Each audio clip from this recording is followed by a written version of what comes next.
이번에는 지분증권과 채무증권에 대해서 나가겠습니다. 단원 2. 지분증권과 채무증권. 지분증권이란 건 뭐냐? 주식을 말하는 거랬어요.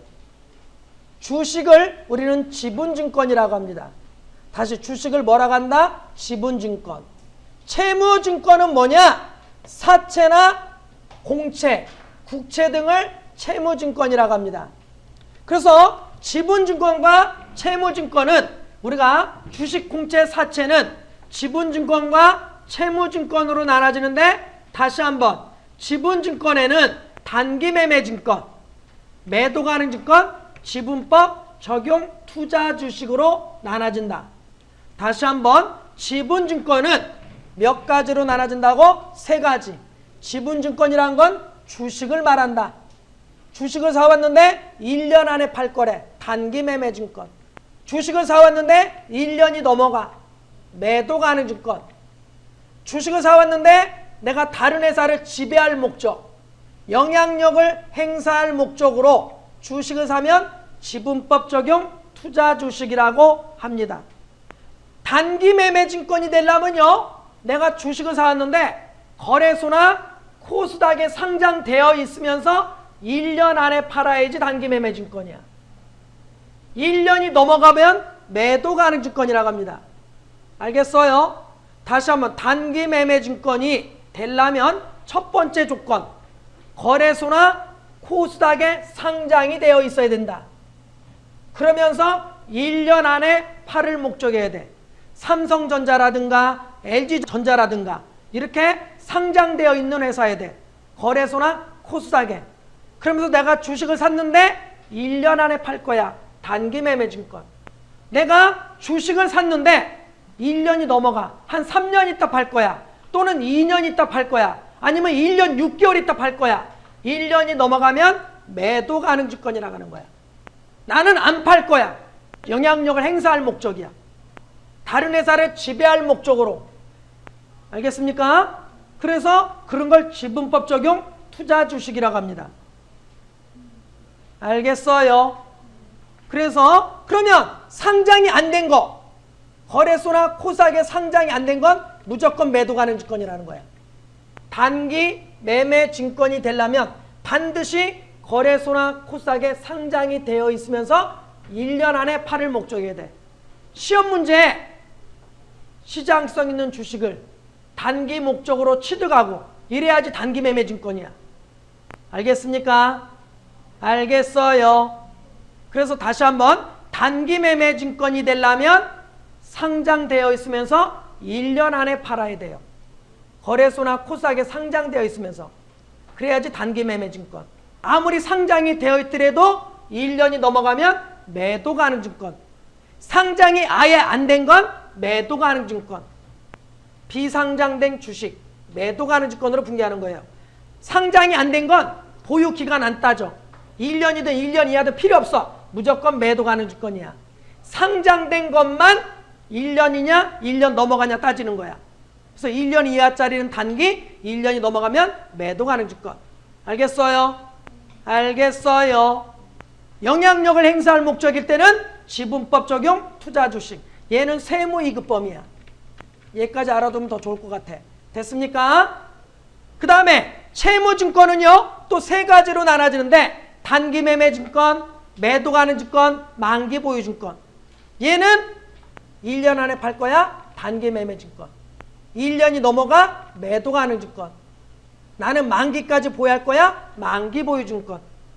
그래서 채무증권은 3가지로 나눠진다. 단기매매증권, 매도 가능 증권, 만기보유증권. 지분증권은 단기매매증권, 매도 가능 증권, 지분법 적용 투자주식. 특히 다시 한번 누누이 말하지만 지분증권은 시험에 잘 나옵니다. 상장됐으면서 1년 안에 팔을 목적일 때는 단기매매증권. 상장이 되어 있는데 1년이 넘어가면 매도 가능 증권. 상장이 아예 안 된 건 무조건 매도 가능 증권. 알겠어요? 됐나요? 그 다음에 지분증권과 채무증권을 취득할 때 수수료는요, 우리가 분계가 달라지는데 만약에 주식을 10만 원을 구입하고 수수료 10,000원을 현금으로 지급했다고 가정해서 분개를 하게 되면 단기 매매 증권일 때는 이렇게 수수료 비용을 따로 적어야 되는 거야. 단기 매매 증권 10만 원, 수수료 비용 10,000원, 그리고 대변의 현금 11만 원이라고 분개하는 거고, 주식이 2년 있다 팔 거래. 1년이 넘어가. 1년이 넘어갈 때는 매도 가능 증권으로 분개한댔죠. 맞아요. 매도 가능 증권으로 분개할 때는 수수료 비용을 매도 가능 증권에다 더해버리는 거예요. 사올 때, 취득할 때 수수료는 단기 매매 증권일 때만 딱 한 번 따로 적는 거야. 단기 매매 증권이 아닌 거는 다 물건값에 더하게 돼 있어요. 됐나요? 내가 주식을 취득할 때 수수료를 줬는데 단기 매매 증권으로 분개한다면 수수료 비용을 따로 적어야 되고, 매도 가능 증권으로 분개했다면 수수료 비용을 더해줘야 되는 거예요. 그 다음에 지분증권의 평가. 지분증권, 내가 주식은요 12월 달에 결산하는 날 주식이 올랐나 떨어졌나 평가를 하게 돼 있어. 그래서 지분증권은요 평가를 할 때 시가법, 공정가치법으로 평가를 하는 게 원칙이야. 지분증권은 시가로, 공정가액으로 평가를 하는 게 원칙이다. 근데 주식은요 거래소나 코스닥에 상장이 되어 있을 땐 공정가치를 알 수가 있어. 증권회사에다 전화해서 오늘 매매된 가격이 얼마에 끝났나요? 물어보면 알려준다고. 그래서 공정가치를 알 수가 있지만 만약에 상장이 안 된 주식, 비상장된 주식은 원가법으로 평가를 합니다. 다시 한번, 지분증권을 평가할 때 상장된 주식은 공정가액으로 평가를 하지만 상장이 안 된 건 원가법으로 한다. 원가법으로 한다는 건 뭐냐면 사온 가격으로. 내가 100만 원에 사왔는데 100만 원으로 평가한대. 그러면 오른 게 있어 없어? 없어요. 떨어진 것도 없고. 결론은 뭐야? 상장이 안 된 건 평가를 안 한다 이 말이야. 그런데 평가 안 한다고 할 수는 없으니까 원가법으로 평가한다 그래요. 알겠습니까? 사온 가격으로 평가하는 거야. 그러니까 사온 가격으로 내가 100만 원에서 100만 원을 평가하니까 오른 것도 없고 떨어진 것도 없으니까 분개할 필요가 없지. 알겠습니까? 됐나요? 상장된 거는 공정가액법으로 하는 거고. 알겠습니까? 됐나요? 그러면 단기 매매 증권이랑 매도 가능 증권을 평가했을 때 분개. 단기 매매 증권 만약에 올랐다면 차변의 단기 매매 증권, 대변의 단기 매매 증권 평가 이익이라고 한다고. 손해봤을 때는 단기 매매 증권이 떨어졌으니까 대변의 단기 매매 증권, 차변의 단기 매매 증권 평가 손실이라고 하는 거고. 알겠어요? 그래서 이 단기 매매 증권의 평가 이익이나 평가 손실은요 단기 손익으로 처리합니다. 단기 손이라는 건 뭐냐면 단기 현재 이번 연도의 수익 비용으로 보는 거. 단기 매매 증권의 평가 이익이나 평가 손실은 이번 연도의 수익 비용으로 보는 거야. 그걸 단기 손익 처리라고 합니다.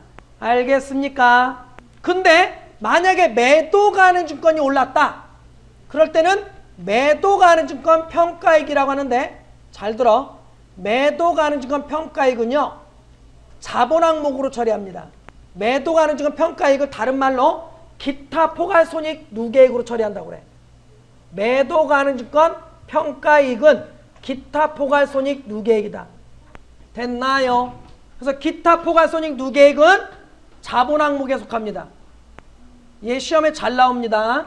단기 매매 증권의 평가이익은 이번 연도의 수익비용으로 처리하지만 매도 가능 증권 평가이익은 기타 포괄손익이라고 해서 자본 항목으로 처리한다. 그럼 문제로 들어가 보겠습니다. 1번 기업에게 기준상 유가증권의 분류 내용에 해당하지 않는 것은 물어봤어요. 유가증권은 내가 단기 매매 증권, 매도 가능 증권, 만기 보유 증권으로 분류한다고 그랬죠. 단기 보유 증권이란 건 없죠. 맞아요. 지분증권은 단기 매매 증권, 매도 가능 증권, 지분법 적용 투자 주식. 그 다음에 채무증권은 단기 매매 증권, 매도 가능 증권, 만기 보유 증권이란 됐죠. 단기 보유 증권이란 개정 과목은 없어요. 그러니까 답은 2번이 답이 되는 겁니다. 됐나요? 단기 매매 증권이랑 단기 보유 증권이랑 헷갈리면 안 돼요. 됐습니까? 2번 문제 보겠습니다. 다음 유가증권에 대한 설명으로 거리가 먼 것은 1번 시장성과 보유 목적에 따라 단기 매매 증권, 매도 가능 증권, 만기 보유 증권 등으로 분류한다고 그랬어요. 아까 지분 증권은 시장성, 상장됐냐 안 됐냐, 그 다음에 보유 목적이 1년 안에 팔 거냐, 1년이 넘어가냐, 만기까지 보유할 거냐, 이런 거에 따라 분류하는 목적이 달라진다고 그랬죠. 그래서 1번은 맞는 말이야. 2번 단기 매매 증권은 유동자산으로 분류하지만 지분법 적용 투자 주식은 유동자산으로 분류할 수 없다. 맞아요. 왜 그러냐면 단기 매매 증권은 1년 안에 팔 거니까 유동자산이야. 1년 이하짜리를 유동자산이라고 해. 알겠습니까? 1년이 넘어가는 건 비유동자산이라고 해. 1년이 넘어가는 건 뭐라고? 비유동. 1년 이하짜리는 유동. 그래서 단기 매매 증권은 유동자산이지만 지분법 적용 투자 주식은 내가 다른 회사를 지배할 목적으로, 영향력을 행사할 목적으로 취득한 거기 때문에 절대로 안 판다고. 몇 년 동안 안 팔아요. 그러니까 1년이 넘어가기 때문에 비유동자산에 속합니다. 지분법 적용 투자 주식은 비유동자산이다. 그래서 유동자산으로 분류할 수 없다. 맞는 말이에요. 비유동자산이기 때문에 유동자산으로 분류하면 안 되겠지. 그래서 이것도 역시 맞는 말이다. 3번 시장성이 없는 주식은 취득원가로 평가. 아까 얘기했지. 내가 주식은 공정가액법으로 평가하는 게 원칙이지만 상장이 안 된 거는 공정가액을 알 수가 없기 때문에 원가법으로 평가한다고 그랬죠. 맞아요. 그래서 3번도 역시 맞는 말이죠. 4번 단기 매매 증권과 매도 가능 증권의 평가 차익은 모두 단기 손익 인식한다. 4번이 틀렸지. 단기 매매 증권을 평가해서 이익 본 거나 손해 본 거는 단기 손익으로 처리한댔어요. 아까 이번 연도에 수익 비용으로 본댔어요. 맞아요. 그렇지만 매도 가능 증권의 평가 이익이나 매도 가능 증권 평가 손실은 기타 포괄 손익이랬어요. 맞아요. 자본 항목이랬어요. 단기 손익이 아니라. 그래서 4번이 틀린 거죠. 둘 다 단기 손익이란다 했으니까 틀린 거지. 단기 매매 증권의 평가 손익은 단기 손익이 맞지만 매도 가능 증권의 평가 차익은 단기 손익이 아니라 자본 항목으로 처리하는 거다. 자본 항목 중에서도 기타 포괄 손익이다. 잊지 마세요. 다시 매도 가능 증권 평가 손익은 기타 포괄 손익이라고. 알겠습니까? 예? 3번 다음 유가증권을 취득 시 수수료를 취득가액에 포함하지 않고 수수료 비용으로 처리하는 지분증권 계정은 내가 단기 매매 증권을 취득할 때만 수수료 비용 따로 적는 거랬죠? 예? 매도 가능 증권일 땐 더하는 거랬죠? 결국은 답은 1번이지.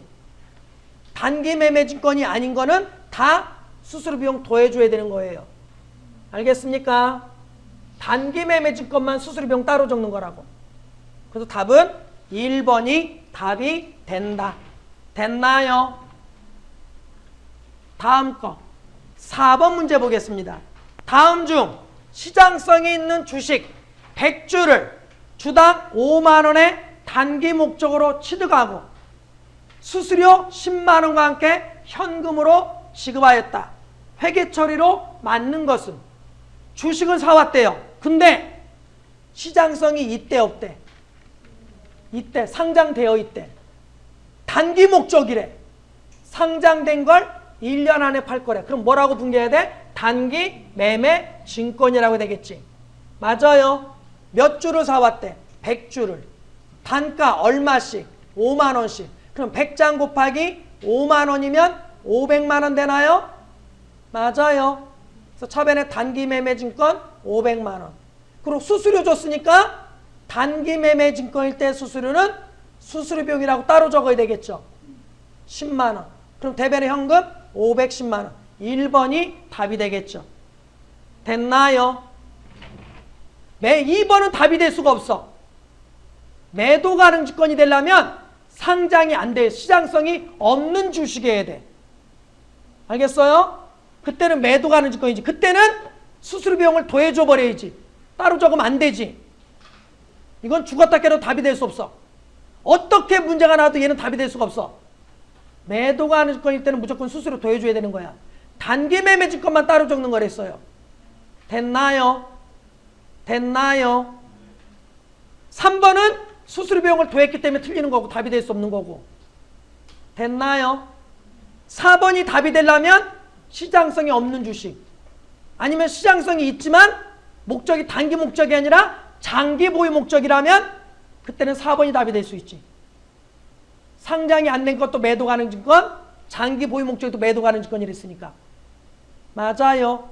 그래서 답은 여기는 시장성이 있으면서 단기 목적이기 때문에 1번이 답이 되는 것이다.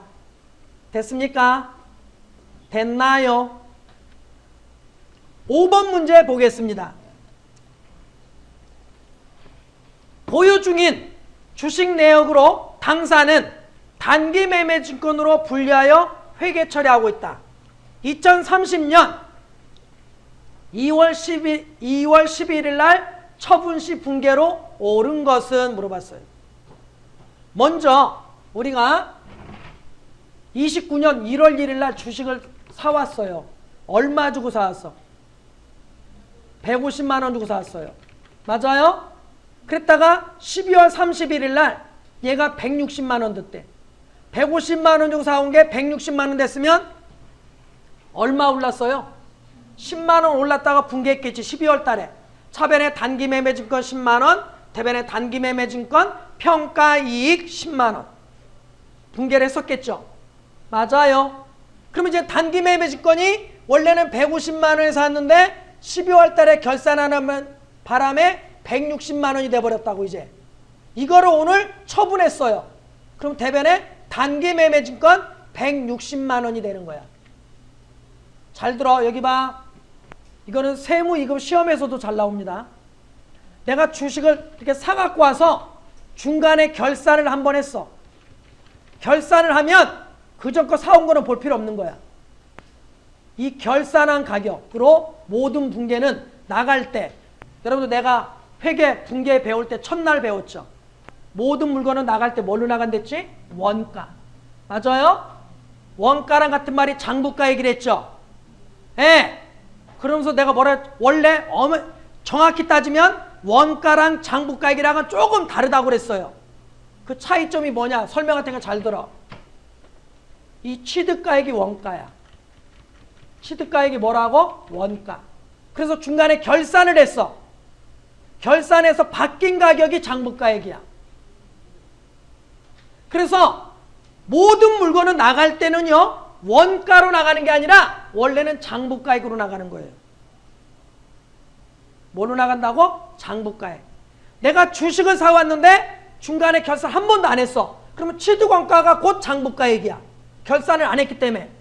결산을 안 했을 때는 취득원가랑 장부가액이 서로 같아. 근데 만약에 취득원가 사왔다가 중간에 결산하면 취득원가랑 장부가액이 서로 달라져. 그래서 모든 물건은 나갈 때 장부가액으로 나가야 되는 거예요. 원가는 필요가 없는 거야. 알겠습니까? 알겠어요. 시험 보러 갔는데 시험 문제 단기 매매 증권을 처분했대. 근데 원가가 나왔어. 취득원가가 나왔어. 그러면 그 회사는 주식을 취득해갖고 한 번도 결산한 적이 없다는 거야. 그렇기 때문에 원가로 나가야 되는 거야. 근데 시험 문제 단기 매매 증권을 매각했대. 근데 장부가액이 나왔어. 그러면 이 회사는 중간에 결산 한 번 했다는 거예요. 알겠습니까? 그래서 다시 한번 내가 주식을 사갖고 와서 중간에 결산을 하게 되면 이 사온 가격을 취득원가, 결산해서 바뀐 가격을 장부가액이라고 해. 그래서 결산을 하게 되면 원가는 필요 없다. 모든 물건은 장부가액으로 나가야 되는 거다. 장부가액이랑 원가랑 같이 나올 때가 있는데 그때는 원가 볼 필요 없어. 장부가액이 1순위야. 알겠어요? 에? 그래서 대변에 단기 매매 증권 160만 원.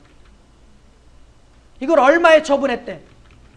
140만 원. 그럼 차변의 현금 140. 160만 원짜리를 140만 원에 처분했으니까 20만 원 손해봤죠. 단기 매매 증권 처분 손실. 3번이 답이 되는 거예요. 됐나요? 다시 한번. 중간에 결산을 하게 되면 취득원가는 볼 필요 있다 없다? 없다. 장부가액으로 나가는 거다. 그리고 파른 가격 돈 받고 나머지 이익 난 거는 단기 매매 증권 처분이. 손해보면 단기 매매 증권 처분 손실이라고 하는 거다. 됐나요? 3번이 답이 된다.